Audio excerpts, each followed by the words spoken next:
Olá, Glaucia aqui. A Bíblia conta a história de uma passagem muito interessante do Senhor Jesus Cristo. O Senhor Jesus Cristo, em Mateus, no capítulo 14, a partir do versículo 26 em diante, ele anda por cima do mar.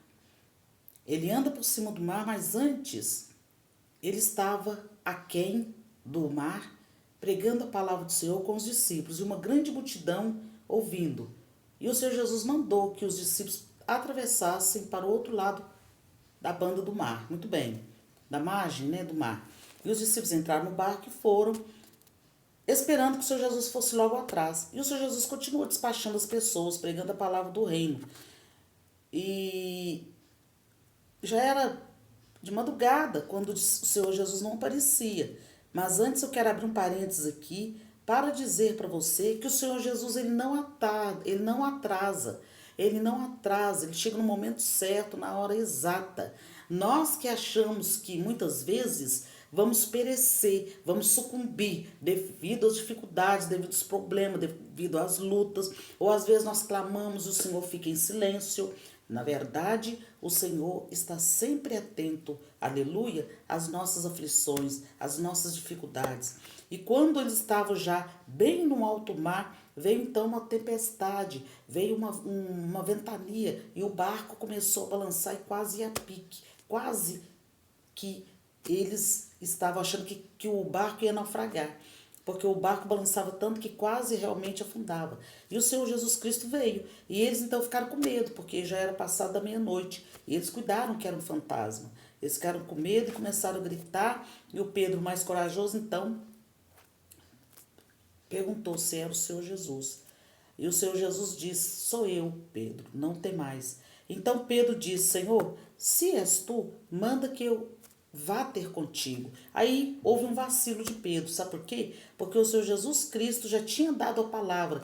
Ele disse: Venha, não temas, porque eu sou contigo. Quando ele disse: Senhor, se és tu, manda eu ter contigo. Faltou fé no Pedro. Faltou fé, como muitas vezes falta fé. Por quê? Porque o Senhor Jesus fica em silêncio, não quer dizer que o silêncio nem sempre é a reprovação de Deus. Nem sempre é aprovação, mas também nem sempre é reprovação. Durante uma prova, o professor fica em silêncio. Então, se você está nesse deserto passando por essa prova, o seu professor, que é o Senhor Jesus, ele está em silêncio, mas ele está te vendo, ele está te contemplando.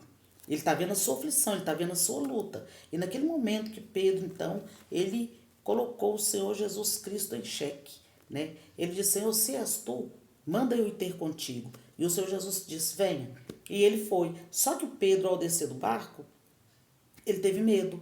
E ele olhou para baixo. Quando ele olhou para as águas bravias, ele começou a afundar. Porque ali a fé faltou. E o Senhor Jesus disse para ele: homem de pouca fé, até quando vos sofrereis? Até quando estarei contigo? Então, naquele momento ali, ele conseguiu firmar e andar sobre as águas, olhando para o Senhor Jesus. Eu abro outro parênteses aqui para te dizer: olhe somente para o Senhor Jesus. Não olhe para A, não olhe para B, não olhe para quem está na sua frente falando que você não vai conseguir, que você não vai chegar, que seus planos não dão certo, que os seus sonhos são muito grandes para você, que você está sonhando alto demais. Não olhe para isso. Não olhe. Por quê? Porque quando Pedro olhou para baixo, significa que ele estava olhando para as dificuldades, significa que ele estava olhando para as lutas. Tem crente que coloca as lutas acima do Senhor Jesus, acima do seu mestre. Tem gente que acha que porque a luta é muito grande, não vai ter a vitória, não vai conseguir chegar até onde alcançar o impossível.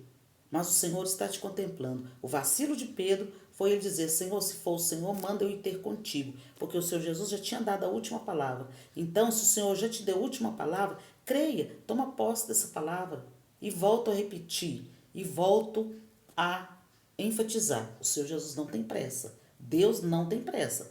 Tem gente que do Salmo 40 pula lá para o Salmo 70 e fica: Senhor, apressa-te em me socorrer. Por quê? Só porque o salmista orou dessa maneira, não quer dizer que Deus acudiu Davi na hora que ele orou. Não, eu não vejo relato na Bíblia falando que quando ele falou essas palavras, o Senhor Jesus acudiu ele. Então não adianta você ficar falando para o Senhor, Senhor, apressa em me socorrer. Outra coisa que eu quero abrir um parênteses aqui.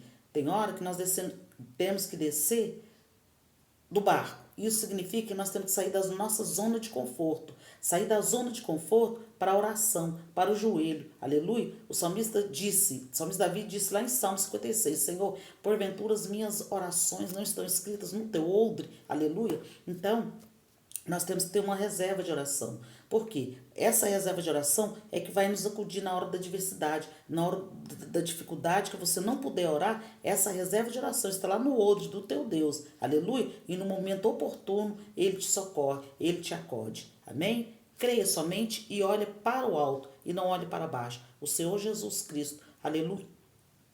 O salmista diz, eleva os olhos para os montes, de onde me virá o socorro? O meu socorro vem do Senhor, que fez o céu e a terra. Então não olhe para as diversidades, mas olhe para o Senhor, que o teu socorro virá do Senhor Jesus Cristo, do alto. Amém?